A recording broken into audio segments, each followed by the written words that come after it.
Hey everyone, how you doing? This is Cyber Behike Sana Kori. Hope everyone's well. I know it's pretty late, 10:30 Eastern Standard Time here in New York City, Lenny Lenape territory. I'm a little sleepy today, um, so I'm gonna do a short show today. But the show was requested not too long ago from, I believe, Light, one of the subscribers. If I'm wrong with the name, I'm so sorry. But it's regarding the cosmology of the our ancestors, the super Taino people. We carry their blood. So I'm just gonna wait for some people to come on while I look over my notes. And yeah, so tonight I'm gonna talk about the Taino worldview. Won't be the first one. It's gonna be like a part one, and then we're gonna work our way in. I'd like to thank all of you for tuning in this past Tuesday that we discussed. Um, oh, what did we discuss? Just kidding. A little tired today, but basically we were discussing the sacred circle, the dot in the middle, the four directions, and then the 12 semis, and we're number 13, smack in the middle. So today I want to expand on that. Hey D, what's up, man? Peace out, peace in. Hope you're always well, man. So I'm gonna expand upon this circle that we did last week, okay, with the dot in the middle.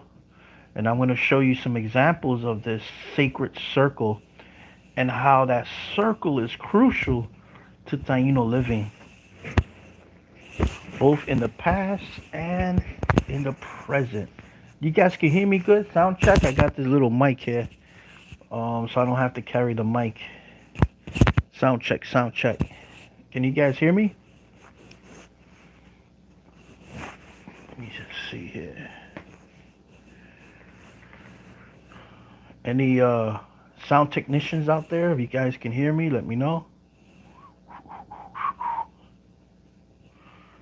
I can never figure this out because this is a very new.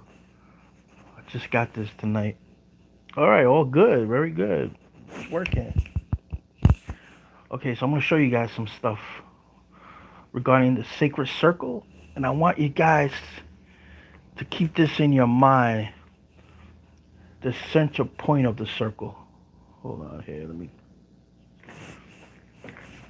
Okay, this is some photos of from a very popular book. It's called Taino: Pre-Columbian Art and Culture from the Caribbean. And it's a very good book. It goes like for $200 online. Um, so it's a very powerful book. So right here we have, hold on a second. There's the circle. Oops, sorry. And there's the dot in the middle. That dot in the middle is very, very crucial. You can see over here as well. Uh, Carol, what the F is going on right now? Whoa, Carol, you alright?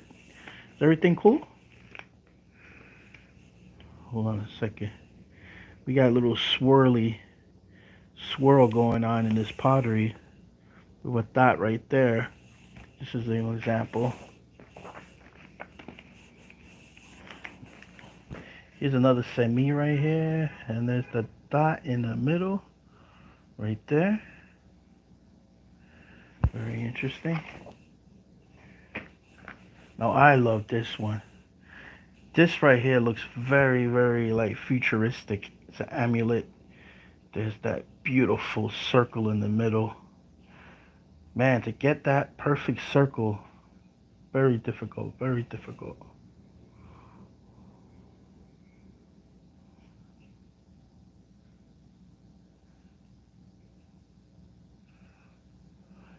Okay, just looking at some comments here that was kind of blocked.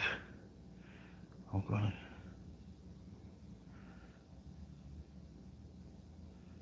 to live. You were. I don't know, some messages that are weird. I don't know if they're friend or foe. Okay, so that's another one. Now here's one of my favorites. You can see I use this on YouTube. The circle with the dot in the middle, another dot, another dot. Yeah, it's a duho. It's a beautiful duho. See the circular with the frog symbols. There you go. And it's that little. I find this interesting. There's a little circle up front, up top, with the dot in the middle. Very important. These are just examples. Now here's another duho. Look at all these dots. Look at all that. There's the twins right there. Life, death, Maharu, Boinayer. There's opposites here. And you can see, it's the dualism. You can see these dots all over. Look at that one. Wow. That is deep. You see that, guys? Very important, the circle. And there's the earlobe. The ear. This is so cool, man. That's that perfect dualism. This is one of my favorites right here. Look at that, man. Kind of looks like something from outer space. But look at the circle. This is what we've been talking about, right? All these weeks we've been talking about this. Let me see what else. There's another one. Dot in the middle. There's a one circle, two circles. This is like similar to what we were doing last Tuesday. All the circles. And there is another circle right there in the middle. Now this is a very interesting vessel.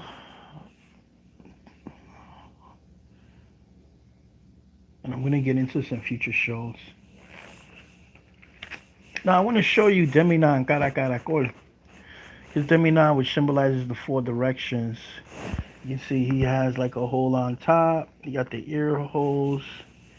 Now look at his belt. See his belt? He has the dots with the triangles. And there's the circulars right in the middle. That's his ceremonial belt. And he's wearing a skull cap or some kind of helmet. Looks like a helmet to me. Could be a skull cap. You know, many religions, they have these skull caps, like the Jewish people, Muslim. But Deminan has one as well. Very interesting. It's the skull cap. You see his long ears. They say Tainos have long ears. That's some long ears right there for his earlobes. Now let me just see. Oh, here's some ancient one. Look at that circle. 1, 2, 3. Just like the circle we did. Oh, here's a beautiful duo. These were used by the caciques and mexiques when they went on the spirit journey with the cojoba. Now, if you notice, see the eyes and the mouth? This is very rare because the dujos, whenever you see these eyes sunken, they were inlaid with gold, but the Spanish took out the gold. So it's very rare that we find a dujo that still has the gold. Amazing stuff. Now here's Deminan. This is his back, and you can see there's the turtle, the pregnancy. Now this is cool. Opposite of his belt, he has this coming out of him right there. It's kind of cool. Of his belt. There's the behind his skull cap. Right there. Interesting. It's like circle designs. So I just wanted to do a little show and tell so I can show you guys that, which is kind of interesting. Whoa, is my phone going messed up? So tonight I want to talk. Oh, wait a minute. Hold on. How can I forget you? This is a semi. And it's probably of a cacique. And there's the circle in the middle. Look at that. Look at that. Isn't that amazing? There's the circle in the middle. It's funny how they wrapped up his knees or below his knees. It's the wrappings, you know? So we got armbands and we got leg bands. And there's the belt right in the middle. Look at that belt. It's a circle. Oh, let me see. Okay, this is it. I'm sorry. Kind of got all my notes scattered all over. But any questions so far on that? As you can see, the I'm trying to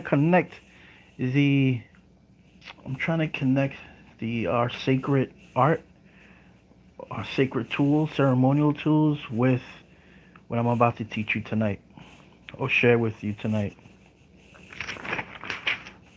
If you guys are writing this, this is called Taino Worldview Part 1. Taino Worldview Part 1. So our ancestors, before Taino culture exploded around 900 Common Era up until 1492, right? Taino culture as we know it, it exploded at that time. It only lasted less than 500 years. But 2,500 years before that explosion, I want you to imagine this. 2,500 years before the explosion of Taino culture, the Amazonian people, the Arawakan people, Loconos, came from South America, the Amazon basin, right? And they followed the Orinoco River, and there they ended up in island hopping to Trinidad, Virgin Islands, up until they got to Borinquen. And they brought some influences, okay, from down south. And that influence um, can be studied. There's a lot of literature on this. I'm gonna put some this in the description. I'll put some links, but it's a whole bunch of studies, and they compare the tools, the art, the way the villages were set up to the Amazonian influence, and they found a direct link. So, what am I talking about? Our ancestors, whenever they build their villages, they build their houses, they had in mind a consciousness of a concentric model of the universe. Okay? Think of the dot in the middle. Okay? Now there were three distinct layers of reality, okay, to these cosmos that we know as sacred and profane. And in the middle of the cosmos, right, is the earth, our mother earth, right? That's the center of these cosmos. Now, above, let me just do it like this. Above the cosmos, above the earthly plane is the celestial vault, which can be think of a tree, right? The canopy, that's the celestial vault, space as we know it. And then below the earth plane, the earthly plane, is the subterranean waters below. So let me just show you really fast. Hold on. Oh man, don't tell me I lost it. Of course I lost it. That was my powerful visual I was gonna show you guys. Hold on, guys. Give me a second. You can see my fan. Oh man, Sinai Quality is super organized tonight. Man, he's so organized. He can't find the true diagram I was gonna show you guys. Oh man, who let these maboyas in here? Man, when I wasn't looking, these maboyas just showed up. These little trickster spirits. Isn't that? Hey, give it back, man. Wherever you took it. You know these little maboyas, they're tricksters, you know. Oh man. Hold on, guys. I'm sorry for the hold up. Okay, here it is. They brought it back to me. Thank you.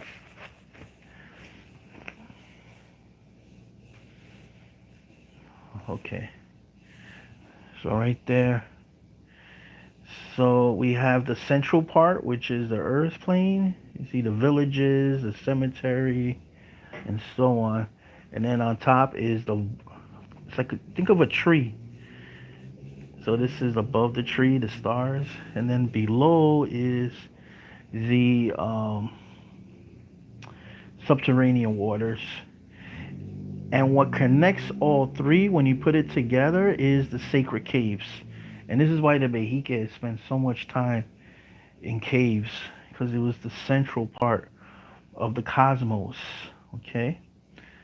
So I'm going to expand further in future discussions because this is very important. When you think about Taino worldview, this is what you think of. Okay? So hold on a second. Does anyone have any questions so far?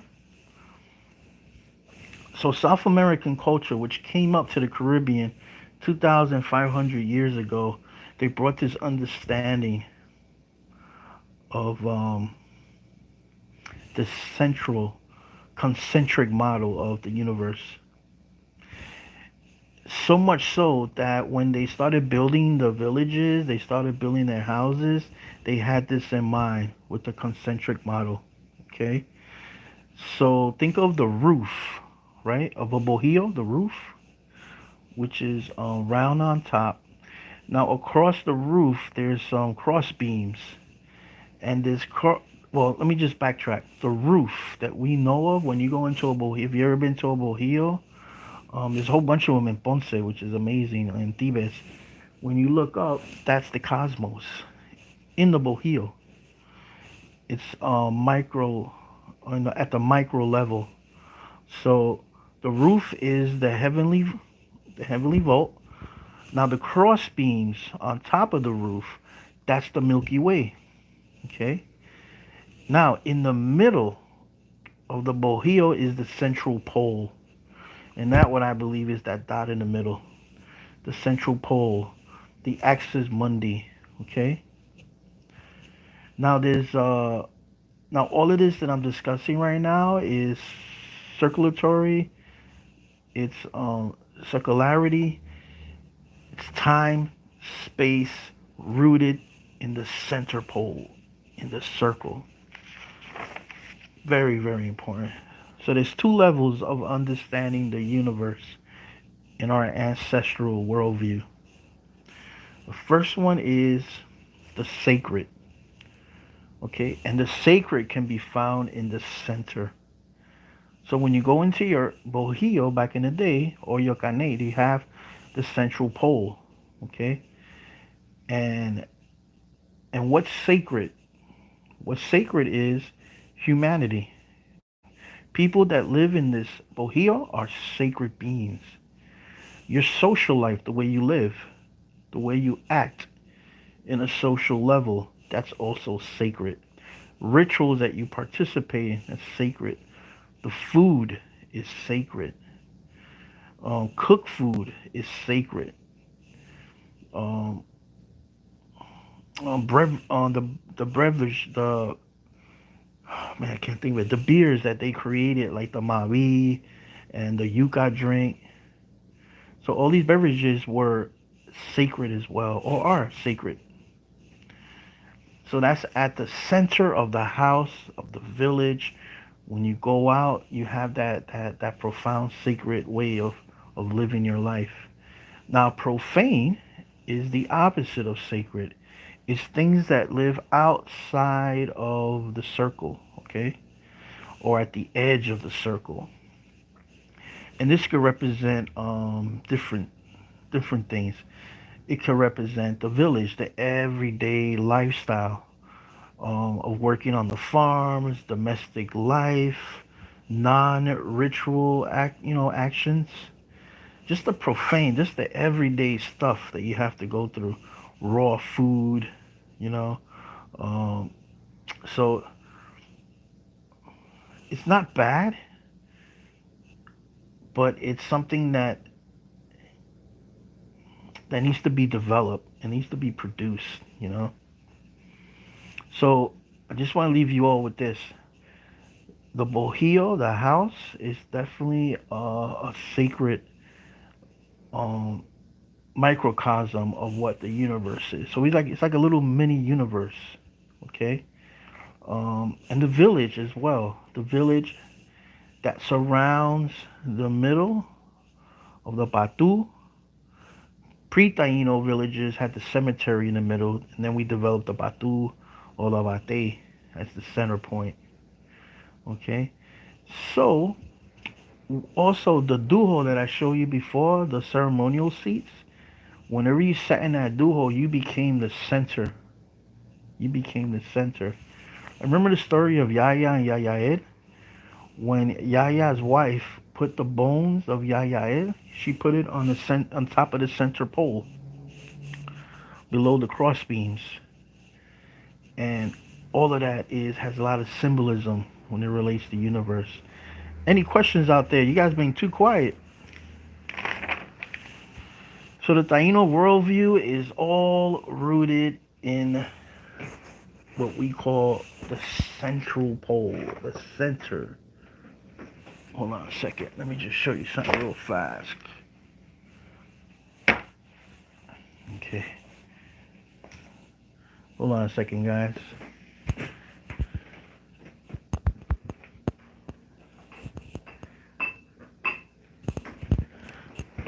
Okay. I follow you, champ. All right, awesome. So let's do something here. Got my charcoal pencil. Okay, it's the circle. It's the middle. Okay. This is life as we know it. This is the life force, the beginning of all. We have Deminon and his three brothers. Right? We got the four directions. Then in the middle, okay, we got Atabe, Wabansesh. Then we got Yokahu and Mauti Raurie Guayaba. Okay. Now let's do another circle. Let's divide this because they had two companions each. Two companions each. So Atabe, remember, Maharu and Boinayed. Maharu, right? The sun comes out. There's no clouds. Boinayed, a lot of clouds. It's gonna rain. Wabansesh had Guatauba, the thunder beam. And then we have Coacristie that brought the water down the mountain, carried it down the mountain. Mautire Guayaba, he had two companions as well. And these companions basically, Obie Guabian, the protector of the Guave, the dog. And then we have Corocote, human sexuality. Okay? Or I should say, sexual life force. And then Yokahu had two companions. That's the B-boys. Baibrama and Baraguabae. Right? Okay, so we have the center there, right there. So these are what I call the 12 faces of God. Okay? Our ancestors, and this is why I think in the confusion that a lot of these experts say that our ancestors worship many gods, right? Polytheism. But I believe there's one in the many. And as human beings, we will never fully understand the true essence and the true appearance of God or the Creator. But our ancestors came damn close. Look at this. Look what they developed. This is freaking amazing. Think about it. Okay? Then, well, I'm just going to keep it here. And then in the middle, this life force, right, gives, you know what? Let me just put the other circle.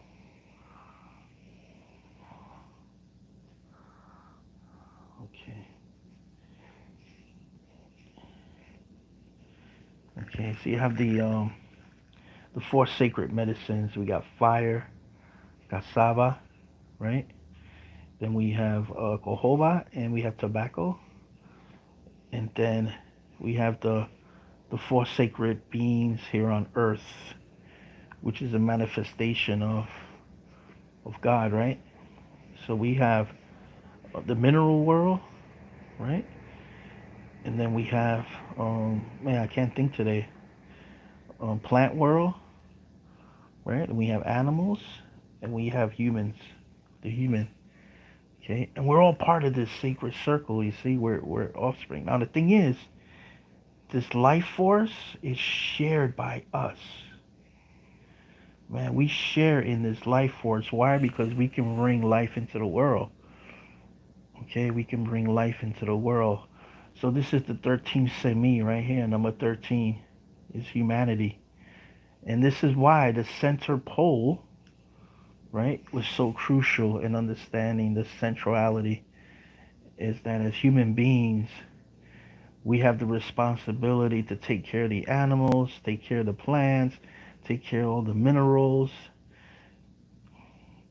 safeguard the fire, produce cassava, right, which is sacred. Also production of cohoba, so we can travel to commune with God, right? And then we have tobacco, which is medicinal, right? Which is very interactive to the plant medicine. Okay, so then we have, here we go, the sacred circle, and so let's take it. Let's go a step further. Okay, let's do a line. Sorry, kind of a crooked circle, oval, right? Okay. Okay, so this is you in the middle. Okay, say hello. Hey, what's up? This is me, right? It's my head. So central, central, right? So we know this is the cosmos, space, right? Earth Mother, and then below the caves, right? The cave people, or the cave dwellers, is the celestial waters, right? And what I find interesting, back in 1997, I had the honor of being gifted a ceremony by Irving Sinsgood Stewart. I mentioned it before in videos, but I like to say it again because I want to make a connection with this, how our ancestors saw the cosmos. I was gifted with a purification lodge ceremony that the Crow Nation and many northern and also different peoples throughout the world they practice. It's called a sweat lodge, purification lodge, a weepy. It's different words for it. So I was taught this ceremony because I had a very candid discussion with Irvin. He was 84 at the time, and we were talking about culture, and he wanted to know about Taino culture. And one of the questions he asked me was, "What's your sacred ceremony? How do you guys practice ceremony?" And back in '97, we really weren't practicing the Kohoba. We weren't practicing these, Batu and all that stuff. Well, at least not in large numbers. So I was just explaining to him how the Spanish invaders stripped us of our customs, our spiritual customs, um, especially like the Kohoba. So that night, he was inviting me to a sweat lodge ceremony in his house. He had it right behind his house. And people from the tribe came because he was one of the spiritual leaders of the community on the res. He was actually a peyote roadman. And he told me one thing that changed my life forever. And he told me, tonight I want to teach you the sweat lodge in the Crow way so you can bring it to your people, right? And then shortly, many years later, I understood what he did. In a northern tradition, also in the south, that I know of, when a tribe loses their traditions, either through ca- genocidal campaign, uh, war, whatever, it's it's traditional for a tribe to teach that tribe their traditions.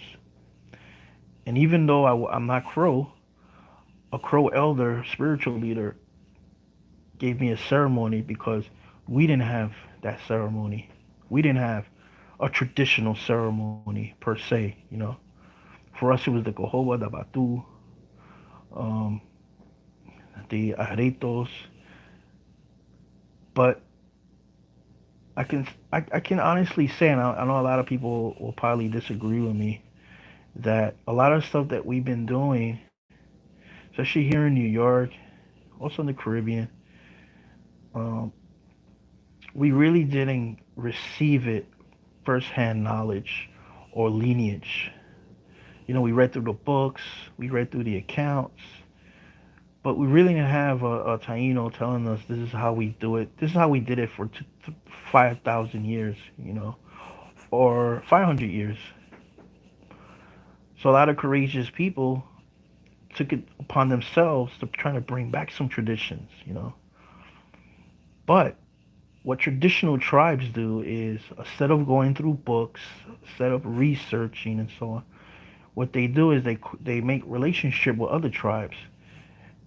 You know, elder to elder, behike to behike, or medicine man, medicine woman, and vice versa. And then that tribe will gift that person, that spiritual leader, a ceremony. I'll give you a quick example. Crow Nation, after the American Indian Wars here in the United States, um, shortly afterwards they lost their Sundance. For many reasons, they lost the Sundance the way they did it for hundreds and thousands of years. So right now, when you go to a Crow Sundance, which is mostly every June they start, it's a Shoshone Sundance. Why? Again, instead of going through the books written by non-Indians, right, non-Crow, um, the Shoshone gifted them with the Sundance. So when you go to Crow Nation Sundance, it's not Crow, it's Shoshone. So my argument to a lot of Tainos who do challenge me on a sweat lodge is is who am I to say no? Who am I to slam the door on the generosity of a tribe? It's been around for thousands of years to say no, you can't do this. I mean, or I can tell them no, I can't do this because I'm Taino. This is not Taino. If the Crows can do it, why can't the Taino do it? This is something I had to understand for many years, and I had to wrestle with it. It's still not a very popular approach, and I understand in many cultures there's that whole um, what do you call that? There's a movement towards purity and revivalism and so on. I like to follow traditions, not just Taino traditions, but I like to follow indigenous traditions because when you take it all away, the bottom line is generosity. Okay, when when the Western tribes thought of a word for these Europeans, they said Wasishu, and a lot of people understood Wasishu as white man. But Wasishu translates in the Lakota, it translates greedy man. Greedy man. So it's very important that we stay focused on the Taino worldview. So let me just show you real fast. So as I mentioned before, this is the circle. So say this is okay, let me just show you right now. This is the earth, and this is the top of a sweat lodge. Okay, it's usually blankets. If you have animal fur, you can use that, all right? And there's usually a door facing the east. Then you come into the door, and then people will sit around to circle. This is so if you're looking, there's the center pole, so people will be around. The Lakotas put the stones in the middle. Crows put it to the side, right here. It's like northwest, so I mean northeast. Different traditions, right? That's the way it is. And then this is like it's a circle because underneath the earth it's the waters, right? the earth, right? And the stones in the middle, water is used, so steam can be created. So, Taino worldview is identical to a sweat lodge ceremony. Isn't that amazing? In the middle is where that power is generated, where people standing around, sitting around. That steam goes up, goes up, goes up. Our prayers go up, up, up. Beautiful. And that's the eastern door. Our ancestors understood this. They really, really did. It's a centric kind of worldview. This is what indigenous is all about. Okay? Right there. You're looking at it. So even though Taino, Navajos, Crows, Lenape, even though we all have different traditions and different ways of looking at the different ways of expressing our indigenous values, our indigenous ways, there is one thing that unites us all indigenous peoples, is that center hole, that center point, and the circle. We all practice it. When you go into a sun dance, you also have the circle and the tree in the middle with the buffalo skull on top. When you go to the Rito is again the circle dance. It's a circle. It's a lot of stuff to digest, but I just want to let this message to everyone. Next week we'll talk about the worldview again, part 2, of how we constructed these bohíos and the canés and so on, and how important it was to cook food. So I just want to let you guys know that let's take it slow. So I want you in your mind, in your heart, your spirit. I want you to create that circle in your life with you in the middle. You are the 13th Semi. And whoever you encounter in your world, or in your life, I should say, if you're married, or if you have family, children, society, these are all relationships. But it's important when you come back to the middle. You come back to the middle, right? And that's where you get your energy from. That's where you renew your life force. And we're different in a way. Our semi power is based on our mental health, our physical health, our emotional health, and our spirituality. And when you put it all together in the center of our mind, we create visions. Or I should say, visions are gifted to us. And that's the life force. So even though maybe you can't have any children or so on, you're not in a heterosexual relationship, you're not married, you can still give birth. And the birth that you're giving is the birth of visions. The birth of, how can you make me a better person? How can I make you a better person? That's right. And that's what the 13th Semi is all about, humanity. It's how we can make each other better. But it has to be rooted in the circle. Okay? So I'm in the middle, and these are all my relations, right? It starts right here. Family, friends, job, community, and so on. And it just goes around and around. But it's so important. Always come to the middle, the center point. If you can maintain the center point strong with the center pole, I'm telling you, man, you will live a happy life. Okay? I'm not saying I'm going to have up and downs, but a happy life is a life that you are living. Not just for yourself, but for others.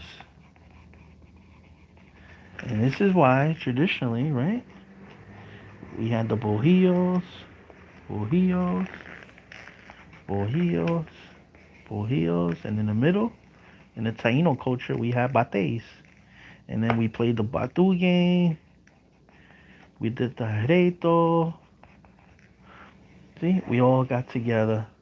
We all got together. So all our Bohíos created a circle, circle, circle, and in the middle was the Batu game, the Arreto, enjoying one another. Enjoying one another. Yeah. Did we have a name for Yaya's wife? As far as I know, I haven't found it. I always call her wife or mother. Well, she could have been Atabe, because these are all different stories that Pane had no clue what he was writing. So there's a lot of confusion. He even said it in the book at the end. I don't know what came first. I don't know what came last. Remember, different tribes, they had different traditions. Itibacajobaba is more prominent in the Dominican Republic. And here is in Bonigan is Atabe. So I believe Yaya's wife, that's, she's the divine mother, the divine feminine, and he's the masculine. I know, these are all metaphors, symbols, and stuff. Our ancestors were super, super storytellers. But definitely has that heterosexual kind of spirit to it, with male, female, child.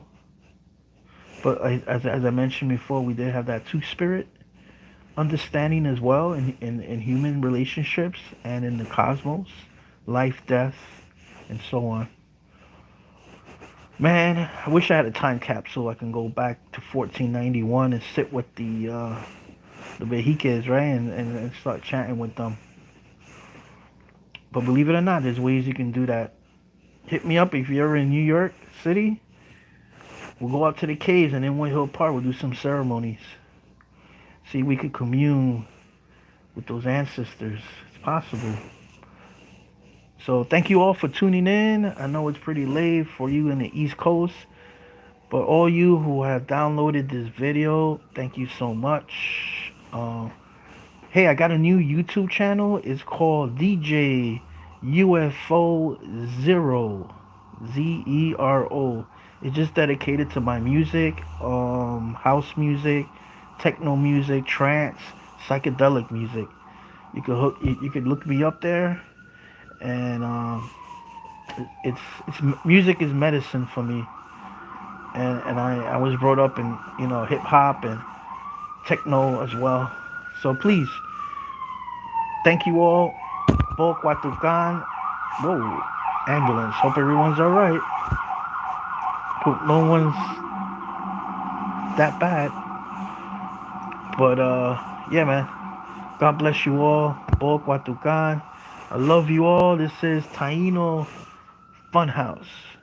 In a couple of weeks, I'm going to share some stories about the Star People. The Star People are alive and well. People call them aliens or the Greys, but I promise in a couple of weeks I'm gonna share my views on this at Inwood Hill Park. I'll take you a walk. If we're lucky, maybe we'll see some Star People. God bless you all. Thank you.